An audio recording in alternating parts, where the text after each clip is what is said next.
Robert, in this video we'll be talking about Andre Onana going to Saudi, as well as BAYINDIR leaving as well. We've got some interesting things to talk about Kobbie Mainoo and why he actually really stayed at Manchester United and what was the reason behind that. Talk about Sturgeon Radcliffe's part in all of that. And yeah, that's really about it. Obviously the transfer window's closed, but there's still going to be news around Manchester United which we will discuss. Now, this came in from Laurie Whitwell, I think yesterday. He said Andre Onana came back to Carrington wanting a new contract.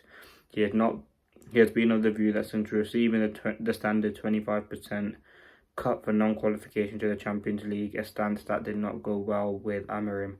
Yet, United made no efforts to sell Andre Onana. Monaco were the only club to register real interest in him, but they were informed his price was a minimum of £30 million.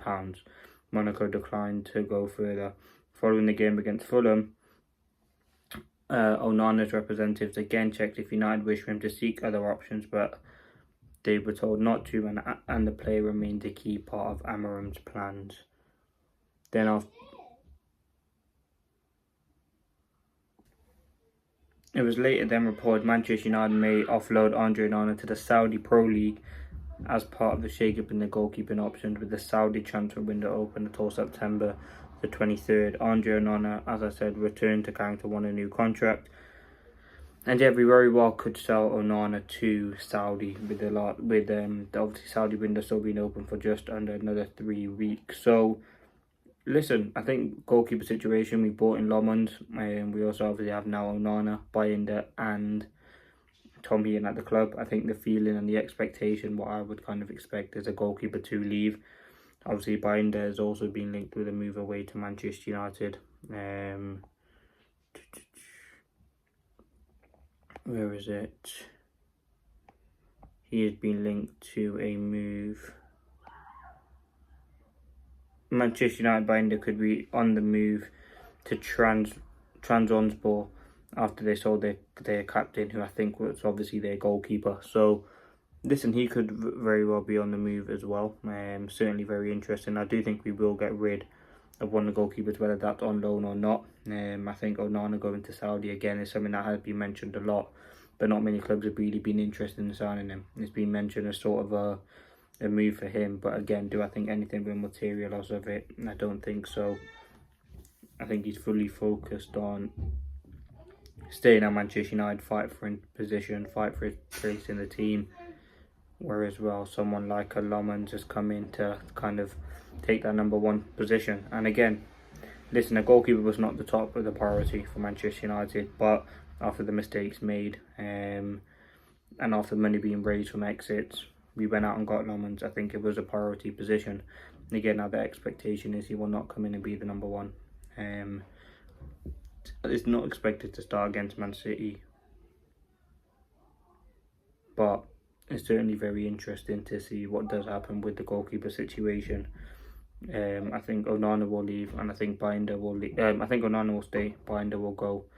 I think that's the most likely thing to happen right now in Manchester United's position that we're currently in. But that's that. Listen, Onana could be on the way to Saudi. I think it'd be a good move. Do I think it would happen? No, I don't. Now, Kobbie Mainoo lastly. Now, this is the truth behind Kobbie Mainoo. So, Sturgeon Radcliffe was involved in a decision to not let Kobbie Mainoo go on loan. So, this is what happened. Kobbie Mainoo, after the Fulham game, went directly to Ruben Amorim and the club with his agent to say, I'm not happy because here I don't play. Manchester United internally decided, from what I'm told, also with Sturgeon Radcliffe involved, that they couldn't sell Mainoo. So this was a decision made by all people involved, director, CEO, coach and owner. I think we will have some interesting months ahead, because if Kobbie Mainoo will play, the situation will be okay. If Kobbie Mainoo will stay on the bench, I think this could be a topic again. So it's just all about minutes. I mean, as I said, the England squad, Mainoo was not in the last one that was announced. He wants to play regular minutes, which again, for a football player, an ambitious one anyway, it's completely understanded. Again, Kobbie Mainoo has a big career ahead of him, and I think he will ultimately want to get in that England squad for the World Cup, and you only get into that by playing games.